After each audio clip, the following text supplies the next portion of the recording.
everybody? It's Anthony, it's your favorite trainer here, back at it again. So I wanted to share with you a couple of different methods to stretch out the pectoral major. So, pectoral major, minor, what is that? It's your chest.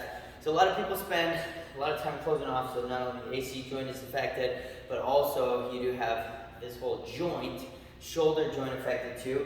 Lack of range of motion, it's gonna sacrifice your form posture, so it's very important, it's crucial, causes deficiencies in your biomechanics, not only just a range of motion thing, but also for the development of your muscles too, because what's happening, say that you have a closed off shoulder right here, and you're doing bench press, you're doing shoulder presses, everything, and you're unable to structurally be as efficient as you need to, that's going to start to affect the way that even comes all the way down, to affect even the way that you move too. So that's so important. That's one of the reasons why I wanted to share this video with you, to be able to explain a very, very effective method to loosen that up, to get deep into the shoulder joint, but also it's why you're doing it. So science and method, I'm a why person, so I have to understand why I'm doing it in order for me to fulfill that, and then once you see the benefits,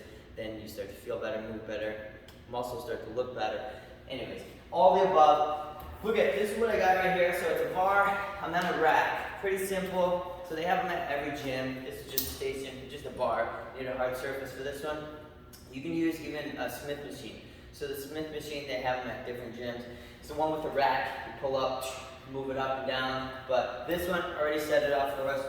So we can just get going on this. But look at this right here. So kettlebell, you can use a dumbbell, something weighted, or if you're tight enough, you probably won't even need to. So like I was explaining before, a lot of people are spending time typing, even moving over, grabbing kids like this, with everything closing off. Then when you perform exercises, or even if you're not, your body's starting to adapt. So there's like a sensory connection between the brain and the activities that we do. And it starts to adapt because it thinks that that's the way that it's most efficient. So we want to be able to break that chain. And one way to do it is to move in bigger ranges of motion, which this is not. This is actually just breaking it apart. So that's a whole different thing, but we won't really get into it in this video. So let me show you. So right here at the bar, we're just going to spend a little bit of time here. Just relax the arm, push the chest into here, it's really the pec minor and major, so they're both together, they connect to the joint. Don't worry about that, but just feel for the tightest spot. You do want to be careful, you don't want to do it on the actual shoulder joint itself. Feel that. In about 45 seconds, you'll literally feel it release. And it's the same principle. Say for example, like you're stretching, and then you feel it release, boom, you go down deeper, release, boom, boom. So don't try to get it all into one session, but make sure that you're doing the compound effect. So over time, gradually, it's going to get looser, you're going to be more efficient, it's going to be more full. Instead of having it roll forward, it's going to be able to become easier with corrective exercises too, that I can show you in different videos, but this one just focused on doing that. So that way, structurally, you're going to stand more upright.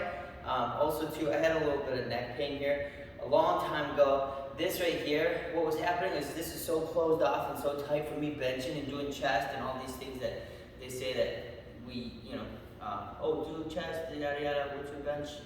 So anyways, I switched to functional and I started giving a little neck pain and stuff. Obviously there's stretches to do for that. I can show you in different videos, but this, pertaining to this incident itself. Anyways, thoracic spine is also affected too, which is the center in the back right here. So you're unable to actually perform squats or presses, pulls, and the squats itself is harder because you're rolling forward, if that makes sense. So here's another way too that you can do this. It's just a static stretch, but imagine this is a doorway right here. So what you want to do is you want to put your palm and elbow right here. The closest foot to you is going to be back, boom, right here. So see how closed off, and look at this angle. So what you want to do is make sure that you're dropping the shoulder down, keeping yourself neutral as best as you can, and just pushing forward. So you don't want to be all loose and sloppy. Make sure you're nice and erect with your spine, nice and tall, upright. Inhale, exhale. Push it forward. It's been about 45 seconds. So this has been the chest. Focus, focus, focus on it. If you don't focus on it now, in the future, with your posture, it's going to cause different issues with the joints, because ultimately the bones do what the muscles have developed and structured it to do. If that makes sense, hope you learned at least one thing from here. Use these tips, use these tricks, get yourself a little bit loosened up, make yourself better. This one, remember, it's just releasing. So we're releasing, drink a lot of water. Those adhesion points haven't had the development of the proper blood flow, water, nutrients. So make sure you get that going. Hydrate, hydrate, hydrate, and stretch.